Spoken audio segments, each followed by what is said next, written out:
Now for Mark Levin's short takes on LevinTV. What happens when the civil society collapses? What happens when law enforcement is turned against the people? What happens when you have a centralized government? And in our case, a constitutional republic is undermined and eviscerated.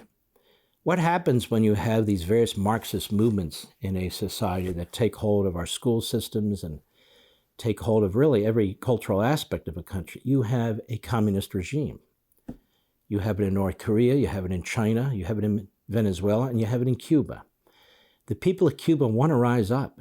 They want their freedom back. But they live under a police state. See, there's not this vast majority of people, the proletariat rising up to overthrow the bourgeoisie. There never was. Castro had less than 50 guerrillas with him, 50 fighters with him. He graduated from law school. He was 29 years old.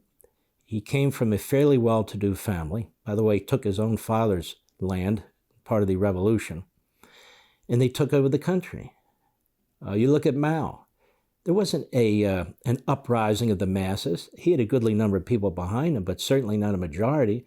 But they're violent. They're fighting out of the mountains and so forth and so on. And in most societies, you know, the people are busy doing their own thing, and they're trying to just kind of get along. You look at the Russian Revolution and Lenin. Lenin was another lawyer, no more than 20% of the population.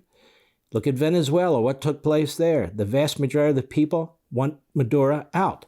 But they have these police states, they have these brutal secret police, they control communication, and there's your workers' paradise.